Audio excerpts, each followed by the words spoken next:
other place, I would have never dared stand in the orbit of that arrogant gaze. But in this place, dancing avoids the awkwardness of introductions.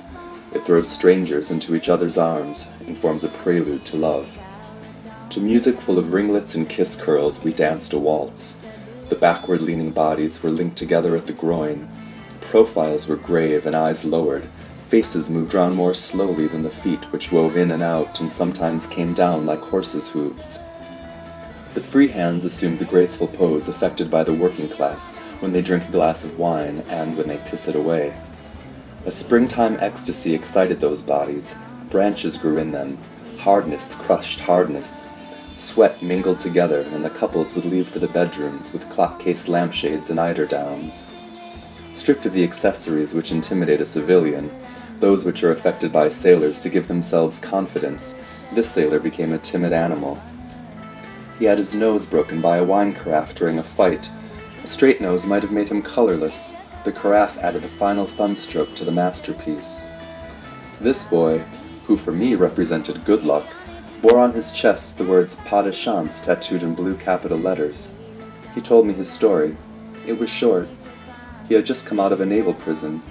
After the mutiny on the Ernst Renan, he had been mistaken for a colleague. This is why he had a crew cut, which he hated and which suited him wonderfully well. "I'm unlucky," he repeated, shaking his little bald head like some antique bust, "and I always will be." I put my gold chain round his neck. "I'm not giving it to you," I told him. "That wouldn't protect either of us. But keep it for this evening." Next, with my fountain pen, I crossed out the ominous tattooing. Beneath it I drew a star and a heart. He smiled. He understood more with his skin than with anything else, that he was safe, that our encounter was not like those he was used to, brief moments of self-gratification.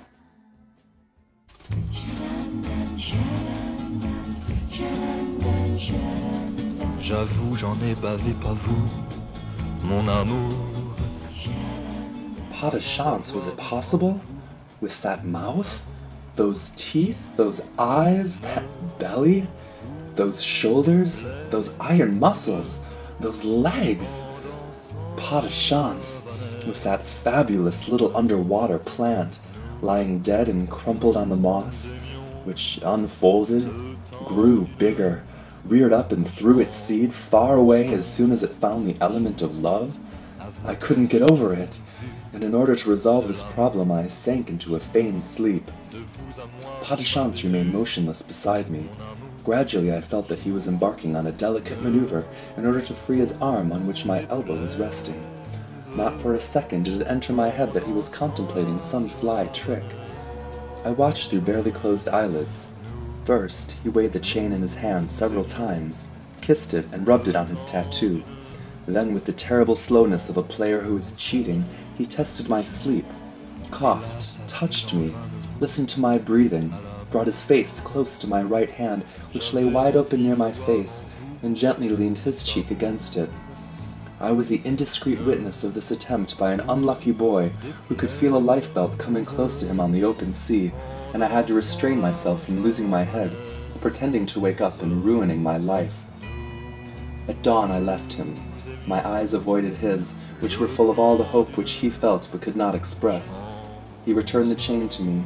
I embraced him, tucked him in bed, and put out the light. Just as I was leaving, I noticed that I had forgotten my gloves. I went back upstairs. Light shone through the glass over the door. I couldn't resist putting my eye to the keyhole. It made a bizarre frame for a small, shaven head. Pas de chance had buried his face in my gloves and was weeping bitterly. I hesitated outside that door for 10 minutes. No, I thought. We don't belong to the same order. He is already beautiful enough to move a flower, a tree, or an animal. Impossible to live with.